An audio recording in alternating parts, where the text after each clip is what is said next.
Hey, it's me, Desiree, and welcome to my YouTube channel, Inspired Human Design and the Human Design series. In this video, I'm going to read to you a chapter titled The Reflector from the definitive book of Human Design, The Science of Differentiation, written by Lynda Bunnell and Ra Uru Hu is the founder of the Human Design System.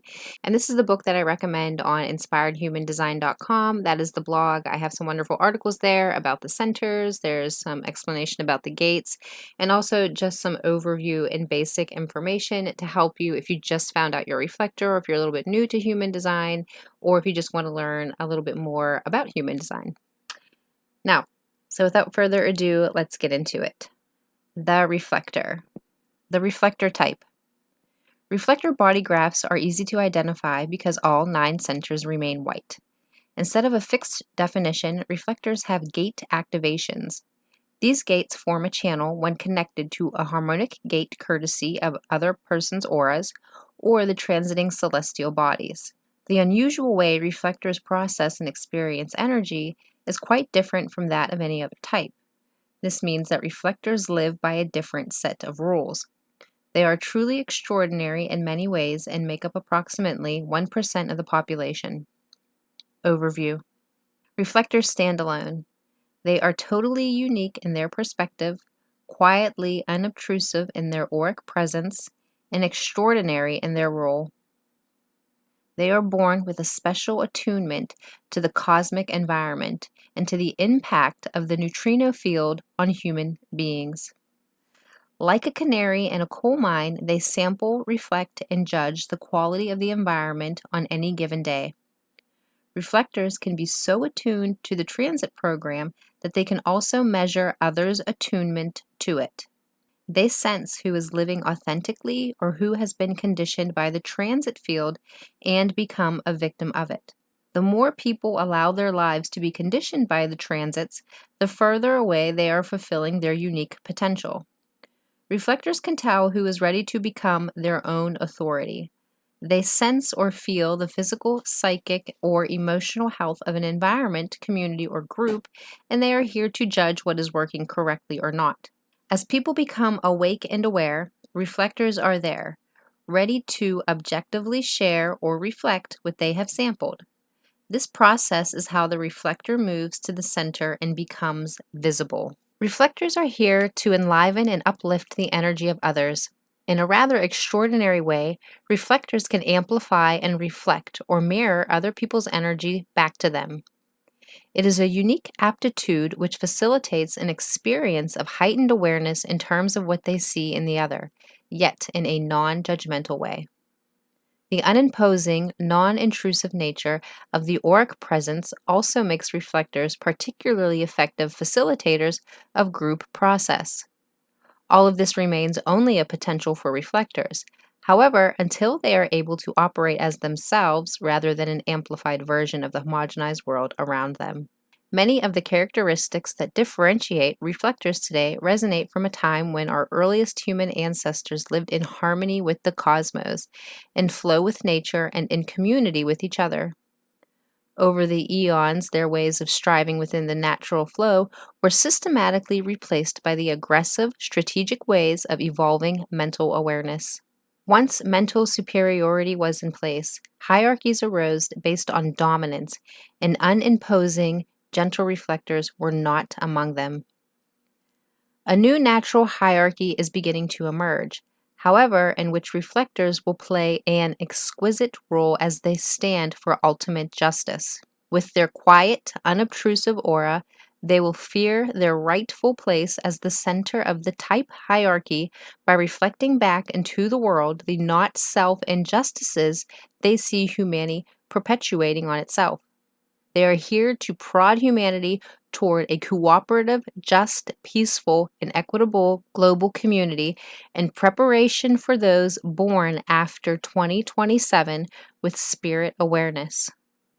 For reflectors to move into this position and fulfill this role, the 3 other types must be authentic, aware, and open to the reflector's assessment or judgment. Manifestors, generators, and projectors are solar types, meaning their purpose shines through them. As the only lunar type, the reflector is designed to operate as a lunar reflection of the sun's programming. They reflect the planetary program's neutrino imprinting process. Like the moon, the reflector's glow is subtle, yet wields substantial influence, especially when it is detected by others. The chemistry of reflectors' 9 undefined centers can sample as well as magnify the frequencies of everything and everyone in their environment, giving them the potential to taste or sense what is really happening in a way that no other type can.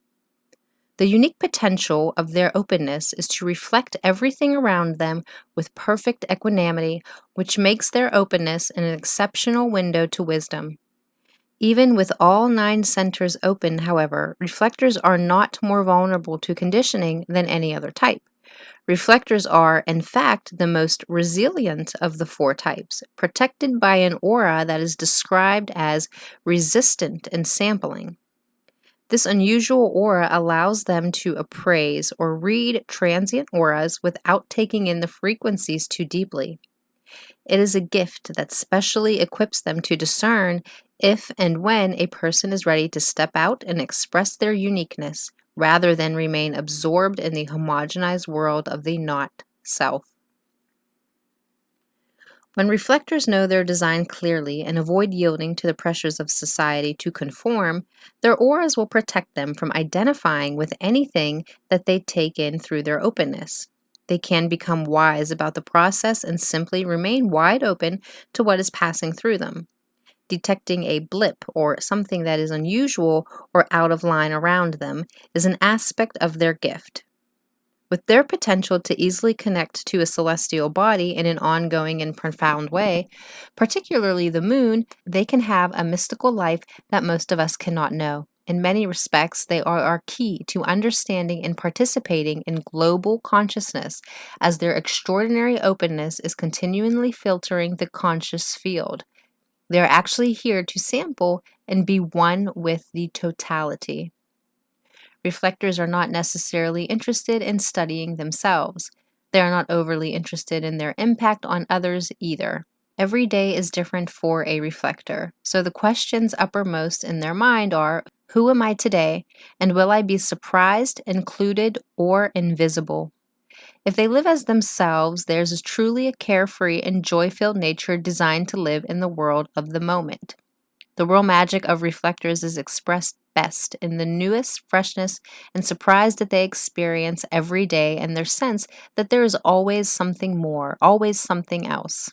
Unfortunately, most reflectors live a homogenized life, trying to be something they are not simply because they haven't been understood or encouraged to embrace their difference. Too often, finding the world unreceptive, cold, and disappointing, they give in to expectations just to survive. When they begin to appreciate their uniqueness and practice detachment from, or in parentheses, or not identifying with, what they are mirroring, they will be less apt to become lost, confused, and caught up in the turmoil around them. They will accept their place in the center rather than be left feeling invisible and on the outside looking in. Place is key to the projector's happiness. Unique to reflectors is their need to find their place in the heart of the community, or the center of the group, so they can freely sample and reflect auric information from those around them. It is their rightful place and where they need to be to fulfill their purpose. They are here to be accepting of others, to reflect the truth, and to teach the rest of us that most often we judge as good or bad in the world is just a revelation of our diversity. To do this, reflectors must move freely in their environment or among the participants in a gathering, and also be free to leave when they realize that their reflections will not be solicited. They operate by a different set of rules than the other types. Reflectors truly march to a different drummer, and to know that is to honor and respect their place and purpose. Finding the right environment within the right community we call home and how we go about that day is one of the most important decisions reflectors face. With their undefined G centers, it's helpful for them to know that people with defined G centers are here to initiate them, to introduce them to new people and places. Once reflectors have been introduced, it is their job to be discerning. When someone introduces them to a new place or person they then come to love, reflectors should avoid a not self tendency to become dependent or attached to the person who took them there. If reflectors remain in an unhealthy environment for any length of time, they may take on that energy and get sick of themselves or be drained of their vitality. It's essential for reflectors to have a dedicated, creative space of their own, a place where they can take time alone to shake off the conditioning they are exposed to on a daily basis. If they do not, they can easily become dependent on the energies of those around them, which is a good reason to select with care the people they allow into their inner circle of friends and family. The reflector strategy, wading through the 28-day lunar cycle. Reflectors have no fixed definition in their chart and no dependable source of personal authority. There is no reliable source of yes or no inside them to guide them in making major decisions in their life. The reflector strategy is to connect to the lunar cycle, the moon's approximate 28-day cycle around the mandala, which encompasses all 64 gates in the wheel. This reliable and repeating pattern provides reflectors with a sense of consistency comparable to, but not the same as, having a fixed definition. Reflectors need to be initiated for the big decisions in life. The lunar cycle, their decision-making process, begins with an important offer that has to be made or an invitation extended to them by others. They cannot initiate themselves. As they progress toward clarity through their lunar cycle, their reflector perceptions will change. During this time, they will want to talk with others, not to seek advice, but to articulate their own thoughts and hear their own potential truth. The quality of their associations and the way their aura filters the world around them over time refines their decisions. They need to be encouraged to take their time and not allow themselves to be pressured or rushed. They will know suddenly, deep inside, if the offer was right for them or not. If they have completed their lunar cycle, however, and they are still not clear, it is advisable to wait for clarity to arrive, keeping in mind it may take one more cycle.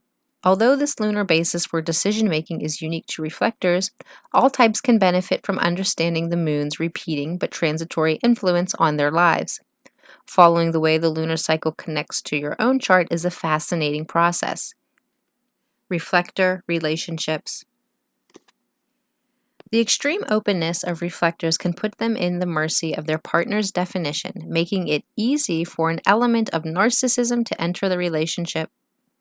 Reflectors mirror and magnify their partner's definition back to them, so what the other person may see and may unwittingly fall in love with is their own reflection and not the reflector. People who don't like themselves often fall in love with themselves through somebody else. This process of self-discovery is facilitated by the reflector's openness. Without understanding, personal authenticity, or clear boundaries on the part of both partners, reflectors' deep-seated fears of remaining invisible, of not being seen for who they truly are, may well be realized.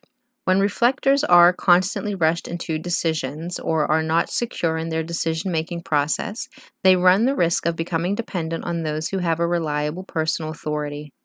They then allow their partners to make decisions for them to determine their mode of sexual expression, their eating and sleeping habits, their occupation, where to live, and the place in the family. Reflectors can be at the mercy of the people around them. If they allow themselves to be dominated by not self-oriented people, then they will amplify the distortion in their energy field and feel deeply disappointed by their own experience in life. There are no moment-to-moment rules for a reflector to follow, only the authority of waiting out the lunar cycle so that they can be clear when making a decision. Such a process is foreign to the other types, and when not understood, it can be a discord into relationships and suffering to the reflector. Reflectors that allow themselves to be rushed or pressured are more likely to have health problems later in life. For the reflector, a relationship is of greatest value when it is fertile and productive. Most reflectors love having children around them as they bring an innocence and consistent connection to the reflector's design. They enjoy relating with them and reflecting people who share in their awe and wonder for life. it is often difficult for reflectors to cut the apron strings when it comes time to let the children go. Reflector Children. When parents learn the lunar pattern of reflector children, they can encourage them to grow according to their personal rhythm. It is very important not to rush a reflector child, but rather to allow them to develop at their own pace. Over time, the children will learn to be patient and comfortable with waiting through their lunar cycle before making any major decisions. It is important that parents help these children find a supportive learning environment with teachers who will let them develop naturally. Reflector children need to be actively involved in a learning community, but not in the usual expectation-laden way. As free spirits who operate by a different set of rules, they will absorb and process information differently. Remember that reflector children take in and reflect back exactly what is going on in the family and the classroom. A thriving and healthy reflector child or a sick or sad reflector child says a lot about the state of the environment. Reflector children, like reflector adults, need their own space so they can withdraw and be alone when they need to be away from others. With patient practice, parents can teach their child to protect themselves from taking in or acting on the pain of others, even though they will feel it. The reflector question and the consequences of not self behaviors. The reflector's deepest fear is invisibility, of not being included in a participatory way. To assuage that fear, even though conditioning does not stick to their aura, they may give in to the typical not self behaviors simply to gain attention. When reflectors do not understand their auras and natural attunement to the rhythms of the cosmos, they can become confused and overcome by the motorized energy and expectations of the dominant solar types. They experience disappointment with others and are dejected by the resistance they meet in trying to initiate or manifest. Instead of being the hub of the community, reflectors end up feeling left out. They endure or overcome by constant identification with other people's fears, emotions, stress, and anxiety. The key for reflectors is to stay neutral, to avoid identifying with other people's pain, and to remain the sampling observer. As reflectors become comfortable with the lack of fixedness in their design, flowing with the lunar cycle and testing the auras of those around them, they will reflect the truth rather than the pain of others. Instead of being distracted by their openness, they can develop the potential for great wisdom and focus on who am I right now and who am I today. The fears reflectors deal with when they begin to live as themselves are: who am I right now? Can I be myself? Will I remain invisible, or will somebody see me for my differences and include me and my reflections? Am I able to move freely within my environment so I can find my place? Without a fixed identity, how can I keep from taking on the anxiety, fears, nervousness, and ill health of the not self world around me? Healthy sleep habits for reflectors. It is best for reflectors with their open sacral center to go to bed before they feel totally exhausted. By lying down or relaxing as much as an hour before they would like to be asleep, they give their bodies a chance to unwind and their auras time to release energies that do not belong to them, thus preparing them for a peaceful, refreshing night's rest. Signature goal surprise. The not self theme for a reflector is disappointment. Disappointment at the homogenized world with its distorted not self interactions and relationships. Reflectors live for moments when they can sample difference and experience awe and wonder. By remaining unattached and unidentified with energies in a wise way, their sampling auras are rewarded by surprises. Surprise for a reflector can mean being included as a participant and no longer merely an observer. Reflectors are enlivened and empowered when initiated or asked or invited to mirror the differences they see or to share what they see is needed. Since they notice who is operating correctly according to type, they are here to be a signpost for those ready to break the pattern of the illusion and become their unique, authentic self. This is a reflector's special contribution to awaken somebody to the possibility and promise of experiencing their life as themselves is a great source of surprise and a delight for the reflector. And that was it, guys. That was the end of the chapter 4 Reflectors in the Definitive Book of Human Design, The Science of Differentiation. And that's it. So until next time, bye.